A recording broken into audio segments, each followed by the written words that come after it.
10계명 9계명 공부하겠습니다. 9계명. 내 이웃에 대하여 거짓 증거하지 말라 이 말입니다. 내 이웃에 대하여, 그러니까 다른 사람이잖아요, 그죠? 다른 사람에 대하여 거짓 증거하지 말라. 그러니까 증거라는 말이 나온 걸로 봐서 법정의 언어이면 틀림없는데, 법정만 국한된 게 아니고 모든 거짓말에다 해당이 됩니다. 이웃에 대하여 거짓하지 마라, 그런 말씀으로 받아들일 수가 있어요. 자, 9계명에 보면 내 이웃에 대하여 거짓 증거하지 말지니라 이렇게 말씀하셨는데, 원래 말씀 그대로 하면 재판에서의 증언과 관련된 말씀이면 틀림없습니다. 그래서 하나님은 내 이웃에 대하여 거짓 증거하지 말라 그렇게 말씀을 하셨어요. 출애굽기 23장 1절에 보면 좀 더 자세하게 이렇게 말씀하셨습니다. 읽어봅니다. 시작.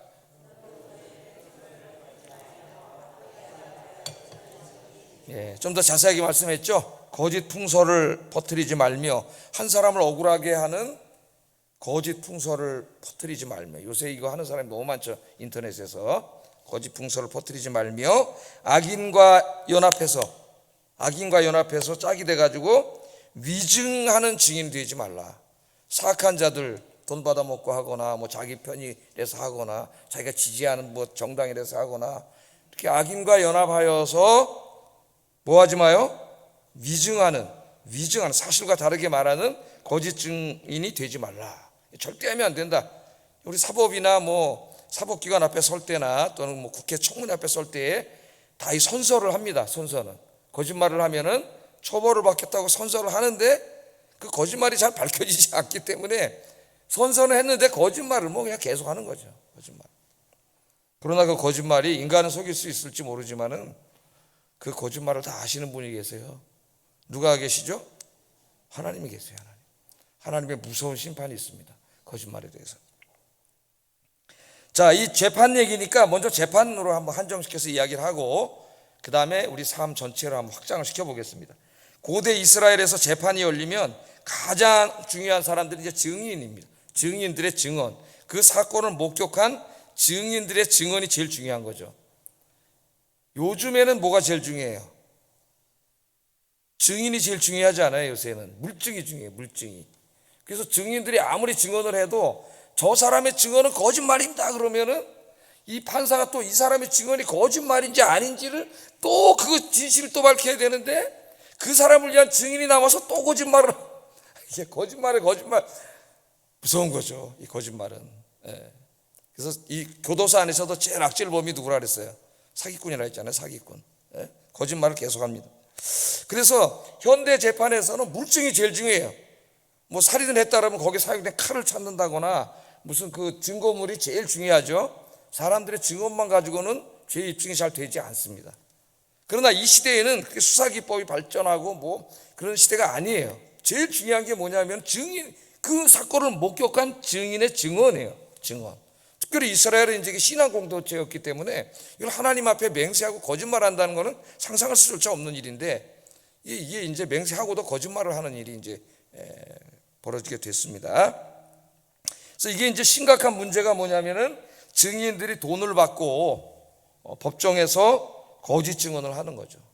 또 권세 있고 힘 있는 자들에게 잘 보여야 또 무슨 말단 자리라도 하나 얻으니까 그런 대가를 약속받고 증언을 하는데 위증을 하는 거죠. 거짓말, 사실과 다르게 거짓말을 해서 억울한 사람들을 만드는 일입니다. 이런 일들이 이제 벌어지기 때문에 하나님께서 9계명을 주셨어요. 내 이웃에 대하여 거짓 증거하지 말라 그렇게 말씀했고, 악인과 연합하여 사실과 다르게 말하는 위증하는 증인이 되지 말라, 하나님 이렇게 말씀했습니다. 자, 성경에 보면 가장 대표적인 예가 열왕기상 2장에 나오는 이 나봇의 이야기에 등장하는 위증자들이죠. 거짓말하는 자들. 자, 이 나봇의 포도원 이야기는 뭐 우리 어려서부터 주일학교 때부터 많이 들어서 잘 알고 있는데, 나봇에게는 포도원이 있었습니다. 하나님께서 그 조상들에게 주셔가지고 잘 가꾸어서 아름다운 포도원을 잘 가꾸어 놨어요. 그러니까 하나님이 가나안 땅을 정복한 다음에 각 지파별로 가문별로 다 하나님 주셨죠, 땅을. 그 다음에 그 땅은 어떻게 했어요? 하나님 주신 것이기 때문에 양도할 수 없습니다, 자기 마음대로. 또 내가 힘이 있다고 그 사람을 탈취할 수 없어요. 하나님이 주신 땅이에요. 땅은 다 하나님의 거고 우리는 거기에 우가는 나그네일 뿐이라고 하나님께서 말씀을 하셨습니다. 근데 요즘에 이제 사람들이 다 거기다 금 거놓고 등기해가지고 자기 땅이라고 그러면서 사고팔고 투기해가지고 엄청난 불로소득을 누리고 뭐 하여튼 온갖 죄를 다 짓고 있어요. 자, 그런데 문제는 이제 그때 왕이 아합이에요. 아합. 아주 사악한 이스라엘, 북이스라엘 아합 왕인데 어느 날 자기 궁정에서 이렇게 거닐다 보니까 아마 그 나봇의 포도원이 왕궁 가까이 있었던 것 같아요. 그 포도원이 너무 이쁘고 좋은 거예요. 자기 마음에 드는 거죠.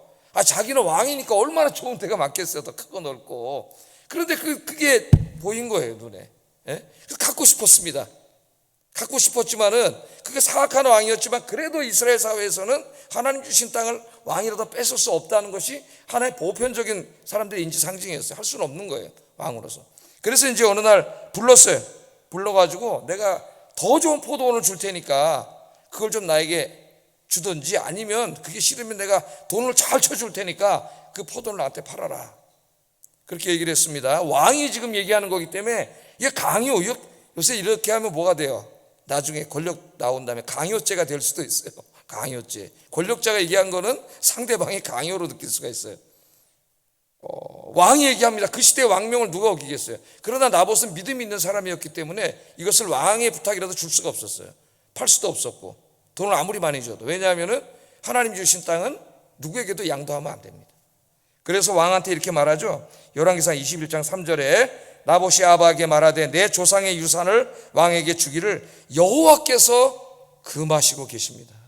내가 어떻게 할 수 있는 게 아닙니다. 그러니까 믿음이 얼마나 좋은 사람이야. 아무리 권력자가 이야기하더라도 하나님의 말씀에 어긋나는 일은 할 수 없는 거죠. 예? 줄 수 없습니다. 그랬더니 아합이 뺏을 수는 없고 그래도 북이스라엘이 타락해도 아직까지는 그런 분위기가 있기 때문에 가가지고 밥도 안 먹고 입맛이 다 떨어졌어요. 이거 너무나 갖고 싶은데, 예? 왕이니까 뭐 갖고 싶은 건 다 가질 수 있잖아요. 근데 그걸 못 갖는 거예요. 갖고 싶은데, 예?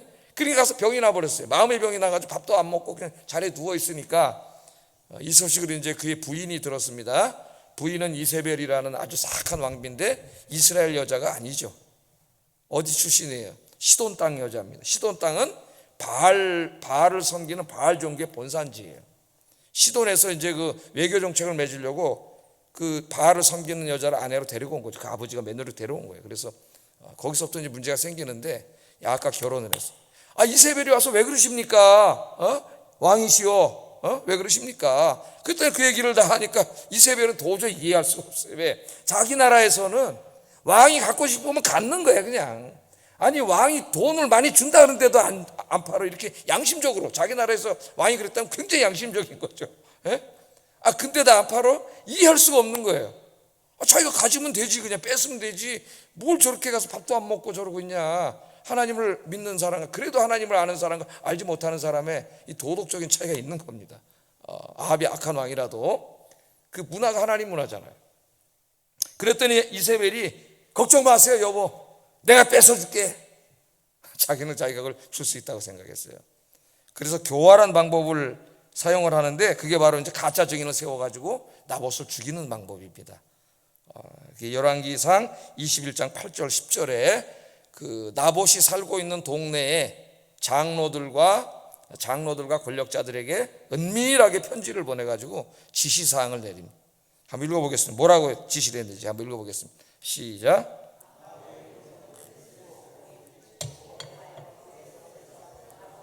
장로와 귀족들에게 보내니 그 편지 사연에 이르기를 금식을 선포하고 나봇을 백성 가운데 높이 앉힌 후에 불량자 두 사람을 그의 앞에 마주 앉히고 그에게 대하여 증거하기를 내가 하나님과 왕을 저주하였다 하게 하고 곧 그를 끌고 나가서 돌로 쳐 죽이라 하였더라. 이세벨은 영악한 여자입니다. 이스라엘의 율법을 잘 알고 있었어요. 하나님을 저주하고 왕을 저주한 자는 죽이라 그랬어요. 예? 그렇기 때문에 그렇게 죽이면 되겠다 생각을 해가지고 편지를 은밀히 보냈어요. 장로들, 권력자들, 귀족들은 권력자들입니다. 그들에게 이제 가짜 증인 불량배 두 놈을 세워가지고 사람들을 다 끌어모아서 재판을 열고 그 사람들이 내가 저 사람이 하나님을 저주하고 왕을 저주하는 걸 봤다, 그렇게 증언을 시키라 그랬어요. 그러면 그건 돌로 때려 죽이는 형이거든요. 자, 그렇게 이제 위증을 시킨 거죠. 위증을, 거짓말을 하도록. 이스라엘 장로들도 귀족들도 이웃들도 그 거짓말이 한 사람의 생명을 앗아간다는 것을 뻔히 알고 있으면서도 권력과 돈을 위해 거짓말을 합니다. 거짓말. 결국 나봇은 왕과 하나님을 저주했다는 거짓 증언 때문에 억울하게 돌에 맞아 죽게 되는 거죠. 그러니까 이걸 보세요. 저 사람 분명히 죽어. 이렇게 거짓말을 하면은 그냥 뭐 조금 손해보는 정도가 아니라 죽어요. 돌에 맞아서. 예? 근데 그 장로와 귀족들이, 그래도 배웠고 힘이 있다는 사람들이 그 왕의 권력 앞에 무릎을 꿇고 뭘 더 출세하겠다고 거기에 순종을 하고, 예? 사람 둘을 데려다 거짓 증인을 세우는데, 이 거짓 증인 둘도 알아요. 저 나봇이 이웃 사람이잖아. 저 이웃 사람이 죽는다는 걸 알아요. 그런데 돈 받아먹고 거짓말을 해주는 거예요. 그래서 나봇이 돌에 맞아 죽고 재산을 빼앗기게 됐다는 이 내용이 나와요. 끔찍한 일이죠. 이 성경에 나오는 고대 사회 이야기만 한정됩니까? 이야기가? 오늘 이런 일들이 비일비재하게 일어나고 있습니다. 우리 사회에서. 자, 이게 성경에 이런 얘기가 많이 나와요. 사도 바울도 아시아에서 온 유대인들의 거짓 증언 때문에 감옥살이를 하게 되고, 유대 당국자들이 거짓 증인을 내세워서 사도 바울을 죽이려고 그랬어요. 나중에는 안 되니까 대제사장이 변호사를 데리고 직접 로마 총독을 찾아와가지고 바울에 대해서 거짓 증언을 합니다. 사형을 시켜서 죽이려고. 그 내용이 이 사도행전 24장 5절 9절에 나와요. 우리가 보니 이 사람은 전염병 같은 자라 천하에 흩어진 유대인을 다 소유하게 하는 자요 나사렛 이단의 우두머리라. 그가 또 성전을 더럽게 하려 함으로 우리가 잡아싸우니 당신이 친히 그를 신문하시면 우리가 고발하는 이 모든 일을 아실 수 있나이다 하니, 유대인들도 이에 참가하여 이 말이 옳다 주장하니라. 완전히 새빨간 거짓말인데, 다 대제사장, 변호사, 그 따라온 사람들까지 다 여러 명이 같이 얘기하면은 한 사람이 어떻게 할 수가 없는 거예요. 예? 그냥 죽을 수밖에 없어요. 여러 명이 다 그러는데 뭐 어떻게 하겠어요. 거짓말을 다 하는데. 한 사람을 죽이는 건 아무 일도 아니에요. 몇 명만 짜면은. 우리 예수님께서도 결국 왜 죽으셨습니까? 거짓 증인들의 거짓 증언 때문에 돌아가셨어요. 네? 거짓 증인들이, 대제사장이 거짓 증인들을 세워가지고 뭐라 그랬어요? 성전을 헐고 율법을 폐하는 자라. 거짓말을 했습니다.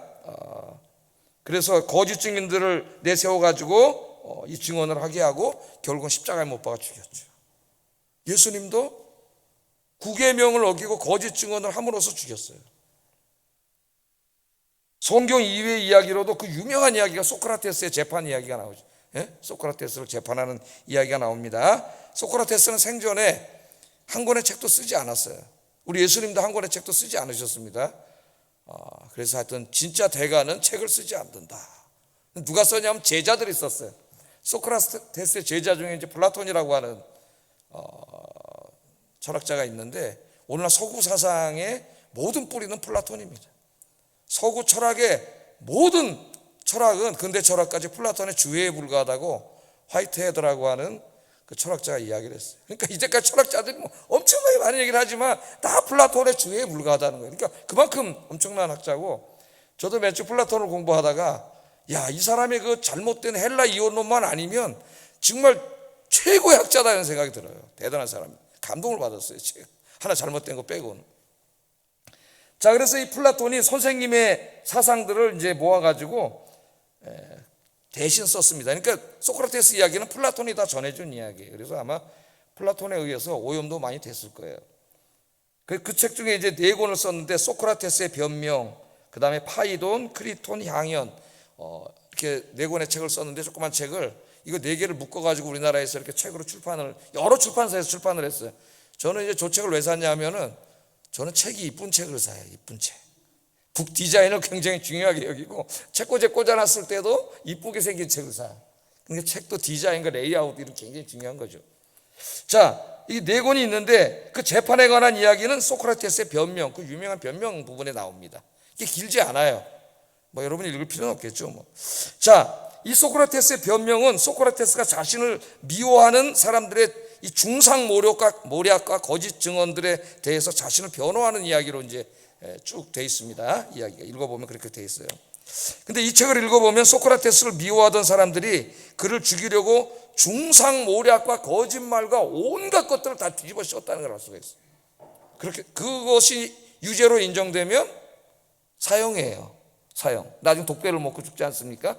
사용이 되는 그것들을 계속 거짓말을 퍼뜨리고 그래서 죽이게 되는데, 그 소개하면 이래요. 소크라테스가 한 말입니다. 그들이 이제 이렇게 자기를 중상모략한다는 거예요. 소크라테스는 하늘에 있는 것과 지하에 있는 것을 탐구하는 괴상망측한 사람이다. 악행을 일삼으며 악을 선처럼 보이게 하고 남에게도 그런 터무니없는 것을 가르친다. 이렇게 중상모략을 했고, 소크라테스 입으로 한 말입니다. 또 소크라테스는 돈을 벌기 위해 가르친다. 그냥 가르치고 돈 벌어먹으려고, 얼마나 그 파렴치한이 됩니까? 존경받는 철학자인데 돈 벌어먹으려고 그냥 막 이 얘기 저 얘기 막 한다는 거예요. 이렇게 모략하기도 하고, 정식 법원의 고발장에는 이렇게 돼 있어요. 소크라테스는 죄인이다. 청년들을 타락시키고 나라에서 인정하는 신을 믿지 않으면서 스스로 새로운 신을 섬기는 악독한 자이다. 완전 거짓말, 새빨간 거짓말, 중상모략으로 뒤집어 씌워가지고 의인인 소크라테스를 재판을 통해서 죽인 겁니다. 재판이 의롭지 않아요, 여러분. 예? 재판이 거짓 증언에 의해서도 오염이 되고 판사의 편향에 의해서도 오염이 됩니다. 지금도 그렇게 되고 있죠. 자, 우리 21세기 우리가 살고 있는 이 시대에도 동일한 일들이 지금 우리 사회에서 비일비재하게 일어나고 있고, 많은 사람들이 이 거짓말 때문에 피해자가 돼서 고통을 당하고 있는데, 정작 거짓말하는 자들은 아무 양심의 가책을 받지 않아요. 뒤에서는 낄낄거리고 웃습니다. 낄낄거리고. 그러니까 인간이 얼마나 사악한가를 보여줘요. 인터넷 공간을 들여다보면. 우리 그리스도인들은 거짓 증언하면 안 됩니다. 항상 진실을 말해야 된다. 진실. 목에 칼이 들어와도, 예? 그 말을 하고 내가 죽더라도 진실을 말해야 돼. 우리 예수님께서 십자가에서 죽으시면서 진실을 말하셨잖아요. 진리, 진실.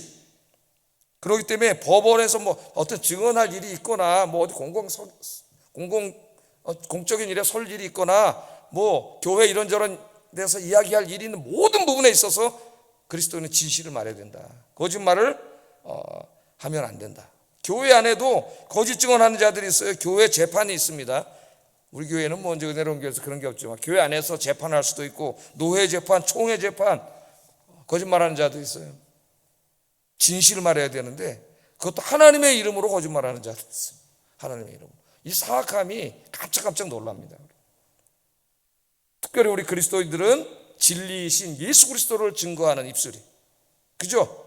생명의 복음을 증거하는, 진리를 복음하는 입술이기 때문에 그 사람이 거짓된 삶을 살면 그 사람이 전하는 복음을 누가 믿겠어요? 입만 벌리면 거짓말하는데, 이 얘기 저 얘기 거짓말 아무 양심의 가책 없이 막 해대는데 그 사람의 말을 누가 믿겠어요? 우리들은 진리를 말하는 입술이라는 거 절대 잊지 마시고, 예? 진실만을 말하는 여러분 되길 주의 이름으로 축복합니다. 오래전에 우리 금요기도에 내가 찬양할 때, 요새는 잘 안 부르는데 그런 노래가 있어서, 주여 진실하게 하소서, 오늘 하루하루 순간을 주가 주신 힘으로 승리하기 원하네, 주여 진실하게 하소서. 우리 맨 처음에 불렀죠. 제가 와서 다 금요기도 다 인도할 때, 목이 그때는 좀 들어봐가지고 할 때는 찬송을 많이 불렀어요. 주여 진실하게 하소서. 그 찬송이 이렇게 좋더라고. 하루를 살 때 아침에 한번 불러보세요. 주여 진실하게 하소서, 오늘 하루하루 순간순간을, 매 순간순간 항상 하나님이 보고 계십니다. 진실만을 말하는 여러분들 주의 이름으로 축복합니다. 자, 그러나 이것을 법정으로 한정시키면 우리에게는 그렇게 큰 관계가 없어요. 그죠? 여기 있는 저도 아직까지 60평생을 살았지만 법원에 가서 증언한 적 한 번도 없고, 국회에 가서 증언한 적 한 번도 없습니다. 뭐 교회 재판에 가서 증언한 적도 없고, 학교 재판 때는 증언한 적이 있어요. 제가 총학생회장 할 때 한 교수님의 어떤 그 이제 사적인 문제 때문에 학생 대표의 이야기를 듣고 싶다고 이제 이사회, 총회, 신학교 이사회에서 불러가지고 제가 가서 증언을 한 적은 있습니다. 그래서 제 주장을 한 적이 있는데 나머지는 한 번도 없으니까 이걸 법원에다만 국한시키면은 우리 대부분에게는 상관없는 말씀이 될 수도 있어요. 그러나 오늘 이것은 법정은 하나의 적용점이고, 제일 중요한 적용점이고, 그것을 넘어섭니다. 그러니까 이웃에 대하여 거짓 증거하지 말라만이 아니라 이웃에 대하여 거짓말하지 말라로 확대될 수가 있어요. 이웃에 대하여 거짓말하지 말라. 자, 다른 사람을 헐뜯거나 자기의 이기적인 목적을 이루기 위하여 사실을 조작, 날조, 확대, 왜곡하는 모든 행위가 다 거짓말입니다. 어떤 말을 전할 때에도 그 말을 있는 대로 전하지 않고 자기가 어떻게 하고 싶은 말만 딱 잘라서 편집해서 전하고 또 증폭시키고 확대시키고 재구성하고, 역사가들도 이렇게 거짓말을 하는데 이렇게 해서 이제 전달하는 모든 것이 다 거짓말이에요. 거짓말. 이게 가벼운 죄가 아닙니다. 여러분 이따 보겠지만은 가벼운 죄가 아니에요. 명심해야 되는데, 자, 그래서 레위기 19장 11절에 보면 하나님께서 이것을 확장시키셔요. 스스로가. 한번 읽어보겠습니다. 시작. 서로 거짓말하지 말며, 이제 법정을 떠나서 일상적인 삶의 모든 부분으로 확대되는데 거짓말하지 말라, 그렇게 말을 하고 있습니다. 그러니까 그리스도인들은 모든 부분에서 정직해야 된다. 근거 없는 헛소문을 퍼뜨리거나 다른 사람을 헐뜯고 비방하는 이런 말들을 해서는 안 된다.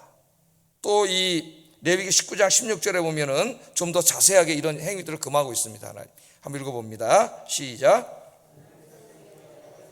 사람을 비방하지 말며 내 이웃의 피를 흘려 이익을 도모하지 말라. 나는 야훼니라. 아멘.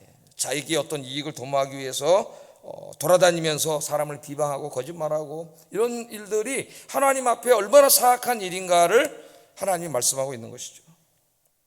우리나라 안에도 지금 뭐 이 방송국들이나 인터넷 이런 데 대해서 어떤 이 편향성과 거짓말이 엄청나게 많이 왔다 갔다 하고 있어요. 다 사실들을 우리는 직접 눈으로 보고 경험하지 않습니다. 신문이나 인터넷이나 뭐 텔레비전 뉴스나 유튜브나 이런 걸 또 간접적으로 우리가 사실을 접하게 되는데, 그 사실은 그 사람들이 다 각색한 거 오염시켜 놓은 거예요. 진실이 아니에요. 그런 것들을 막 떠들어서 선동하고 자기의 정치적인 이익을 얻고 권력을 잡으려고 하고, 이런 거짓말이 우리 사회 안에, 뭐 우리 사회만이 아니죠. 지금 미국도 그렇고 뭐 엄청나게 지금 이 사악한 이 사탄의 이 거짓말들이 지금 퍼져나가고 있어요. 우리 특별히 유명한 사람들, 몇 년 전에 자살로 안타까운 생을 마감했던 한 여배우도 한 철없는 여성이 인터넷상에 퍼뜨린 거짓말, 그 거짓말 때문에 그게 퍼져가지고 고통당하다 결국 스스로 목숨을 끊었어요. 그래, 그게 뭐가 달라요? 아까 나봇의 포도원의 그 사람들하고 똑같잖아요. 가벼운 죄가 아니에요. 결코 하나님의 똑같은 죄입니다. 이런 짓들이. 거짓은 이처럼 한 사람의 인생에 엄청난 고통을 주는 큰 죄예요. 그래서 잠언 25장 18절에 하나님 이렇게 말씀하셨어요. 읽어봅니다. 시작. 방망이요 칼이요 뾰족한 화살이니라. 자기의 이웃을 쳐서 거짓 증거하는 자들, 이웃을 해하려고 거짓 증거하는 자들은 얼마나 그 잔인한 사람이냐면, 그 말이 방망이, 여러분 방망이 때리면 어떻게 되겠어요? 피 터져서 죽겠지. 방망이로 때리는 거랑 똑같다는 말이에요. 또 하나는 뭐예요? 칼로 찌르면 어떻게 되겠어요? 죽겠죠. 칼로 찌르는 거랑 똑같다는 거예요. 그 다음에 또 뾰족한 화살로 콱 쏘면 어떻게 되겠어요? 사람이 고통당하면서 죽겠죠. 그러니까 이 한 사람의 인생에 대해서 이런 거짓말, 거짓 풍속, 험담 이런 것들을 퍼뜨리는 것이 바로 이와 같이 한 사람에게 고통을 주는 엄청난 폭력이라는 겁니다. 폭력적인 죄악. 그래서 하나님이 말하고 있습니다. 특별히 인터넷은 얼굴 없는 공간, 보이지 않는 공간입니다. 그렇기 때문에 사실을 왜곡하고 다른 사람을 비방하고 헐뜯고 욕하고 인격을 모독하는 일들이 비일비재하게 일어나고 있어요. 여기서 이걸 마땅히 처벌하는 법도 없습니다. 유튜브 상에는. 우리 그리스도인들은 거짓과 비방으로 다른 사람들의 명예를 훼손하거나 재산에 손해를 끼치는 일을 절대로 해서는 안 됩니다. 하나님께서 엄격하게 금하고 계셔요. 살벌한 인터넷 공간에 들어가서 아름다운 글을 남기세요. 진실한 글, 아름다운 글, 사랑과 평화의 글, 서로 이해하고 사랑하고 하나가 되는 글, 그런 글들을 많이 남기시는 여러분 되기를 주의 이름으로 축복합니다. 기독교인들도 같이 거기 들어가서 욕하고 그냥 그러면 안 되죠. 최근 한 대기업에서 칭찬하기 프로젝트를 만들어서 실행을 했다 그래요. 칭찬을. 근데 이거는 이제 칭찬 받는 사람이 상을 받는 게 아니고 칭찬을 많이 한 사람이 상을 받습니다. 그러니까 아침에 와서 많은 사람 칭찬, 그럼 자기 부서에다 사람들이 있을 거 아니에요. 그럼 김 과장님은 어디가 좋고 저 박 과장님은 어디가 좋고 칭찬을. 그러면 나중에 상을 주는데 칭찬한 횟수가 제일 많은 사람한테 상을 주는 거예요. 그 전까지는 헐뜯고 욕하고 불평하고 원망하고, 그러니 직장 가도 얼마나 힘들겠어요. 이 일을 한다면 또 회사 분위기가 너무 좋아. 그러니까 영업 성적도 너무나 좋아졌대요. 칭찬 많이 하니까. 상 주니까 칭찬하잖아요. 예? 칭찬 많이 하면 상 주니까. 야, 이거 누가 아이디어를 냈는지 참 기가 막힌 아이디어를 냈다. 남에게 거짓하고 폄훼하고 회방하고 험담하고 이런 거 하다가 칭찬하는, 그게 습관이 돼요. 칭찬도. 그래서 이 서강대학에서 철학을 가르치시는 이 강영환 교수님이 지금 은퇴를 하셨을 텐데, 이 9계명을 5가지로 확대 적용했습니다. 상당히 통찰력 있는 적용이라서 제가 소개를 해드리고 싶어요. 9계명은 뭐예요? 첫째, 5가지를 말했는데 이웃의 명예를 보호하라는 말씀입니다. 이웃의 명예. 거짓으로 우리가 그 사람에 대해서 거짓말을 하면은 그 사람의 명예가 엄청나게 훼손되잖아요. 이제 제가 목회자인데 그렇게 해서 명예를 훼손당하는 경우가 엄청 많이 당하고 사는 사람이 목사예요. 뒤에서 이런 얘기 저런 얘기 막 해가지고 이 사람이 퍼뜨리고 저 사람이 퍼뜨리면은 그 명예가, 사실 목사는 명예가 훼손되면은 목회가 할 수가 없어요. 왜냐하면 설교를 하기 때문에, 정치인이 아니잖아요. 설교를 하기 때문에 설교를 듣는 사람이 도덕적으로 인격적으로 존경심이 없으면 이 말씀 듣고 은혜를 받을 수가 없어요. 근데 누가 이걸 거짓으로 명예를 훼손하는 거 퍼뜨려 놓으면은 굉장히 심각한 일이 생깁니다. 이거 목회자만이 아니라 여러분 우리 모두가 마찬가지예요. 그래서 첫째는 명예를 훼손하지 마라, 남의. 두 번째는 다른 사람의 말을 왜곡되게 전하지 말라. 이 왜곡되게 전하는 데는 이제 과장, 확대, 첨삭 이런 게 다 작용합니다. 야, 누가 그러는데, 그러고 말하는데 이 사람이 말한 것 이상으로 엄청나게 많은 얘기를 하는 거예요. 예? 이 교수님이 자기가 어떤 어디 모임에 참석했다가 자기가 딱 그 하는 얘기를 듣고 왔는데, 거기 기자들이 참석했답니다. 큰 모임이었는데, 공적인. 그 다음에 신문에 난 걸 보고 깜짝 놀랐대요. 거기에 전혀 있지도 않았던 얘기들을 기자들이 막 써놨다는 거예요, 거기다가. 그러니까 이 신문이, 이 기자들이 얼마나 거짓말을 많이 하는 사람들인가, 예? 그걸 아셔야 돼요. 깜짝 놀랐대요. 세 번째는 남의 뒤에서 수근수근 하거나 모함하지 말라. 뒤에서 남 얘기하잖아요. 뒷담화. 예? 이거 아주 하나님 기뻐하지 않아요. 근데 우리는 뒷담화하는 게 너무 재밌어요. 그래서 밤새도 안 피곤한 게 노름하는 거하고 뒷담화하는 거를. 남 얘기. 남 얘기 잘하는 사람은 같이 얘기하다가 화장실도 못 간대요. 왜? 자기 간 다음에 자기 얘기할까 봐. 네? 뒷담화하지 마. 네 번째는 함부로 판단하지 말라. 한 사람의 얘기를 듣고 그 상황 다 판단해서 막 욕하고 저러면 나쁜 놈, 이렇게 하지 말라. 거짓말하는 사람도 많고 그렇기 때문에 항상 객관적으로 공정하게 바라보도록 노력하라는 말씀이 된다는 겁니다. 객관적이라는 말은 뭐예요? 우리 철학적으로 좀 어려운 말인데, 한 걸음 뒤에 떨어져서 보라는 거예요. 예? 여기로 보면은 참 혼돈이 와요. 한 걸음 떨어져서 냉정을 잡고 보면 다 보일 수가 있으니까 함부로 판단하지 마라. 누구에 대해서 여러분? 함부로 판단하지 마. 5번째는 모든 종류의 거짓말과 사기를 치는 일을 하지 말라. 이렇게 5가지로 확대 적용을 했는데 상당히 통찰력 있는 분이라고 봅니다. 이분이 이제 교회 장로님이기 때문에 철학을 가르치면서도 깜짝 놀랐어요. 성경 지식과 신학 지식이 철학을 전공하심에도 불구하고 신학자 이상이더라고요. 제가 이번에 책들은 거의 다 읽었어요. 철학 책들은. 철학을 많이 배웠습니다. 만나보진 않았는데 책을 통해서 많이 배웠어요. 강영환 교수님이라고. 지금 아마 7순이 훨씬 넘지 않았나 이런 생각이 드는데 상당히 통찰력 있게 적용을 했다, 그런 생각이 들어요. 오늘 예배 오신 여러분 늘 진실하고 정직하고 따뜻하고 부드러운 말만 하여서 가정과 교회와 우리 사회를 아름답게 만드는 여러분 되기를 주의 이름으로 축복합니다. 좀 더 깊이 신학적으로 들어가면은 이 거짓말은 자신의 영적인 상태를 보여주는 바로미터가 됩니다. 거짓말. 자, 예수님께서 거짓말하는 유대인들에게 이렇게 책망을 하셨어요. 이 얘기 속에 나와요. 한번 읽어보겠습니다. 요한복음 8장 44절 읽어보겠습니다. 시작.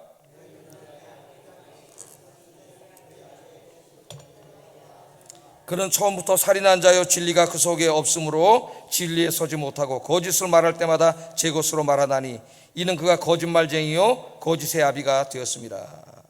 자, 거짓의 아비가 누구예요? 마귀라 그러잖아요. 마귀. 거짓의 근원, 거짓의 뿌리, 거짓의 아비는 마귀예요. 그래서 거짓말하는 사람은 그 마음과 혀가 마귀에게 사로잡혀 있는 사람이에요. 틀림없습니다. 지금 제가 말한 5가지 이야기. 예? 내 입과 마음에 자꾸 이런 거짓말, 이웃의 명예, 함부로 훼손하고 다른 사람의 말 왜곡되게 전하고 남에 대해서 수근수근하고 함부로 판단해서 말하고 모든 종의 거짓말을 입에 달고 사는 이런 사람은 그 마음과 혀가 마귀에게 장악당한 사람이에요. 마귀가 거짓의 아비거든. 하나님은 거짓이 없으신 분이에요. 진실한 분이에요. 성령에 사로잡히면 진실한 사람이 됩니다. 그래서 이 거짓은 그 사람의 영적인 상태를 보여줘요. 여러분들 어떤 말을 하고 계십니까, 여러분? 진실만을 말하시는 여러분 되기를 주의 이름으로 축복합니다. 자, 이 진실이라는 말에 대해서는 좀 더 이제 좀 이따 칼빈 얘기하면서 좀 더 자세히 살펴보겠어요. 자, 그러나 거짓말 그럼 뭡니까? 정의를 하면 사실과 다르게 얘기하는 거죠. 사실과 다르게 얘기하는 것을 우리는 거짓말이다, 그렇게 이제 생각을 하고 있는데, 성경을 읽다 보면은 거짓말에 대한 예외적인 경우가 나와요. 사실을 사실대로 얘기할 수 없는 경우가 있다는 거죠. 사실을 사실대로 얘기하면은 엄청나게 무고한 사람들이 죽음을 당하거나 손해를 끼치는 일들이 생겼을 때 이걸 어떻게 해야 되지? 그런 경우가 있어요. 성경에 한번 보겠습니다. 산파, 출애굽기에 나오는 산파들 딱 생각이 나시잖아요, 그죠? 제가 출애굽기 강의할 때는 산파 얘기했고 여호수아 강의할 때는 라합 얘기도 하고 이렇게 얘기를 하는데, 이 산파들 보세요. 애굽의 왕이 이스라엘이 강성해지는 걸 막기 위해서 남자아이 낳으면 다 죽이라 그랬잖아요. 근데 산파들이 이제 가서 이스라엘 산파들이 아이를 봤는데 남자아이를 낳았는데 죽였어요, 안 죽였어요? 그 죽이는 것은 하나님의 명령을 어기는 거기 때문에 죽일 수가 없는 거죠.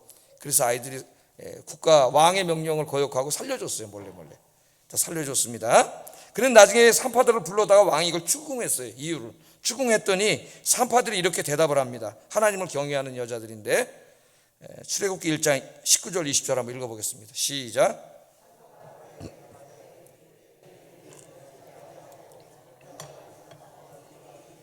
해산하였더이다 하매 하나님이 그 산파들에게 은혜를 베푸시니 그 백성은 번성하고 매우 강해지니라. 자, 산파들이 지금 거짓말을 아까 뭐라 그랬어요? 사실과 부합되지 않게, 사실과 다르게 얘기하는 것을 거짓말이다, 우리가 그렇게 생각을 하고 있는데, 오늘 이 하나님을 경외하는 산파들이 사실과 부합되게 얘기하지 않았습니다. 자기들이 왕의 명령을 어기고 살려준 거죠. 근데 왕이 물어보니까 어떻게 했어요? 우리가 가기 전에 이미 났습니다. 이게 거짓말을, 사실과 부합되지 않게 얘기한 거죠. 거짓말 한 거예요, 안 한 거예요? 여기에 대해서 종교개혁가들과 어거스틴의 생각이 달라요. 어거스틴이라고 하는 사람은 거짓말 한 겁니다. 어거스틴은 어떤 이유에서도 사실과 부합되게 얘기하면 안 돼요. 어거스틴은 그렇게 하는 것은 그 사람의 생명을 살려줬을지 모르지만 자기의 영혼이 죽는다. 내가 거짓말을 했기 때문에. 우리 인류 역사상 가장 위대한 도덕 철학자인 칸트도 도덕 철학을 가르칠 때 똑같은 얘기합니다. 어거스틴하고 무슨 상황에서 거짓말하면 안 된다는 거예요. 응? 자, 예를 들어서 2차 대전 때 나치가 유대인을 막 잡아 죽이려고 그래. 한번 예를 들어보겠습니다. 그럼 이제 나치를 숨겨줬어요. 그냥 독일 군들이 쳐들어왔어요. 여기 숨겨줬지. 자, 내가 숨겨줬어. 거짓말은 여기 없어요. 안 숨겨줬어요. 이건 거짓말이죠. 지금 우리가 알고 있는 사실과 다르게 얘기한 겁니다. 그렇게 얘기하면 어떻게 돼요? 이 사람들이 살고, 난 예수 믿는 사람이니까 어거스틴 말대로, 칸트 말대로 거짓말 못해 나는. 그래 어떤 사람이 여기 없다니까 이랬다는 거예요. 여기 없다니까. 거짓말 했을까 안 했을까요? 안 했다는 거예요. 왜? 내가 여기 쳤잖아. 책상에 없다. 책상에 없다. 그리고 우스갯소리도 있습니다. 하여튼 칸트도 안 돼요. 거짓말하면 안 돼. 궁색한 변명을 합니다. 막 꼬치꼬치 이것저것 질문을 하니까 우리가 막 신경이 하는 사이에 여기서 듣고 있다가 도망갈 수도 있고 뭐 이상한 얘기를 하는데 좀 말도 안 되는 궁색한 얘기를 해요. 하여튼 안 됩니다. 왜냐하면 칸트에게 있어서도 도덕이라고 하는 것은 정언명법에, 그것은 그 자체가 목적이지 어떤 수단이 되면 안 돼요. 도덕이 자체가. 그렇다면 여기 산파는 오늘 여기서 그 사람들의 의견을 따르면 어떻게 돼요? 솔직하게 얘기해, 살려줬습니다. 솔직하게 해야 된단 말이죠. 그러나 칼빈하고 루터는 달라요. 그건 좀 이따 한번 또 생각해 보겠습니다. 자, 기생 라합 이야기도 여러분이 잘 알고 있습니다. 여리고성 이제 점령할 때 정탐꾼 2명이 들어왔는데 정보원들이 알고 여리고성 첩보원들이 들어와서 들이닥쳐 내놔라 그랬더니 다락에다 숨겨줬는데 거짓말했죠. 저기 이미 도망갔다고. 그래서 살려줬어요.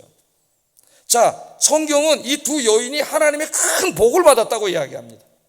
자, 지금 우리가 알고 있는 거짓말을 했습니다. 사실과 다르게 이야기했는데 하나님께서 큰 복을 주셨어요, 두 여인에게. 근데 이 어거스틴 같은 사람은 이거 거짓말이에요. 그러니까 어거스틴은 성경 말씀과 안 맞아. 잘 아무리 어거스틴이라도 안 맞는 건 안 맞는 거예요, 성경 말씀과. 그러니까 이런 이제 곤란한 경우들이 있기 때문에 루터와 칼빈은 다르게 가르칩니다. 루터와 칼빈 얘기를 좀 들어보겠어요. 이 구계명을 상당히 폭넓게 그리고 우리의 삶에 구체적으로 적용을 했습니다. 이 두 사람은.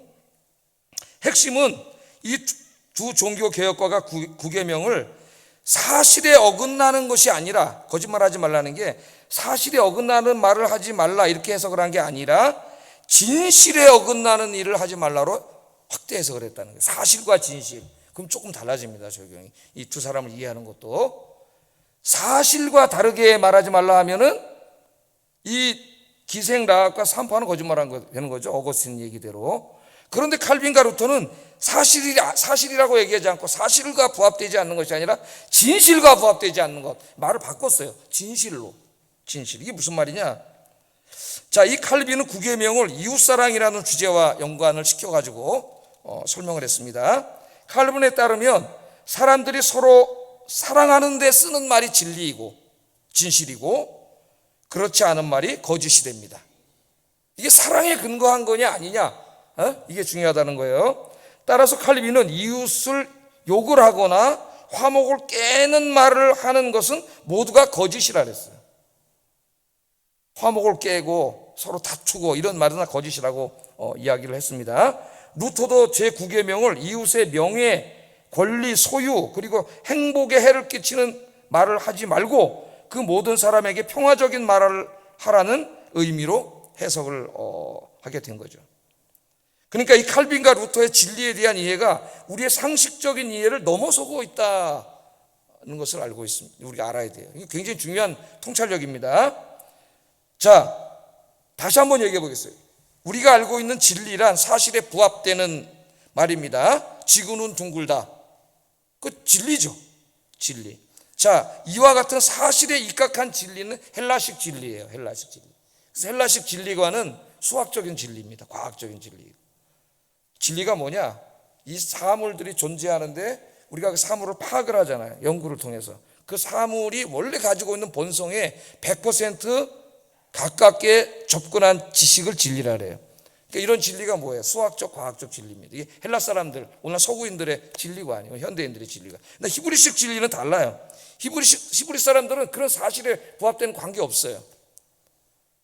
인간의 도리입니다. 참된 인간의 도리가 무엇인가? 그게 진리예요. 인간에게 참된 도리를 가르쳐 주는 게 진리예요. 그러니까 수학적인, 과학적인 진리하고 상관이 없습니다. 이게 히브리식 진리가 되는데, 자, 이 칼빈과 루터는 진리란 아무에게도 해를 끼치지 않고 모든 사람에게 유익을 주는 평화적이고 건전한 혀가 하는 말. 사실과 부합되느냐 안 되느냐가 아니라 진실에 부합되는 말이 돼야 되는데, 그 진실에 부합되는 말이 뭐냐? 정의를 아무에게도 해를 끼치지 않고 모든 사람에게 유익을 주는 평화적인 건전한 혀가 하는 말. 한마디로 말하면 사랑의 언어죠. 사랑의 언어. 그렇게 정의를 했습니다. 자, 좀 더 이제 쉽게 설명을 하기 예를 하나 들어보겠어요. 예를 하나. 이제 우리나라 유행가로 하나 예를 들어보겠습니다. 유행가. 어머니는 이제 어느 집에 가난한 집이었는데 어머니는 짜장면을 상당히 좋아하십니다. 사실은 짜장면을 굉장히 좋아하시는데 어느 날 이제 맨날 라면 끓여 먹고 밥도 못 먹고 그러니까 아들놈들이 철이 없어갖고 애들이 엄마 짜장면 좀 사줘. 엄마가 어디 숙여놨던 거 다 털어갖고 짜장면을 사줬어요. 예? 근데 보니까 엄마 건 없는 거죠. 예? 아니, 엄마 왜 짜장면 안 드세요? 엄마는 짜장면 싫어한다. 누가 부른 노래예요? G.O.D라는 가수가 부른 노래예요. 가사가 이래요. 예? 어머니는 짜장면이 싫다고 하셨어. 제목이 이겁니다.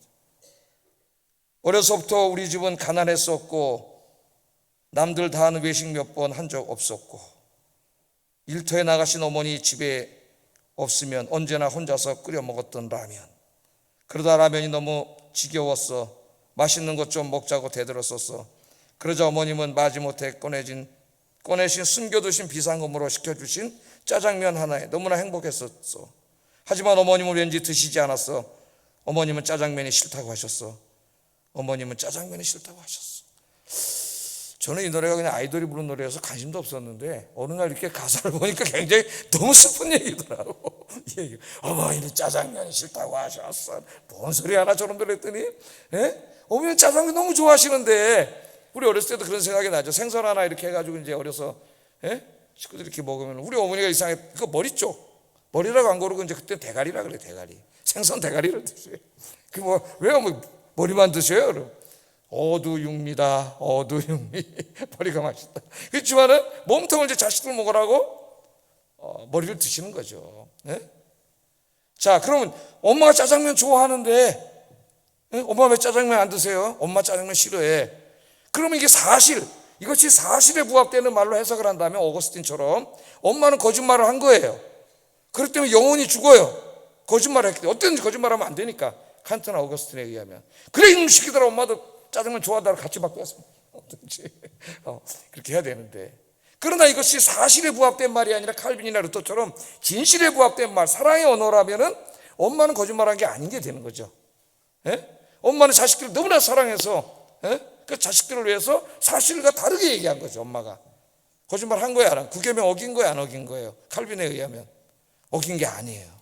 왜? 진실에 부합되는 언어이기 때문에. 사랑과 평화와 따뜻한 인간에 관한 말이기 때문에, 그런 말이기 때문에 어긴 게 아닌 거야. 어긴 게 아닌 거야.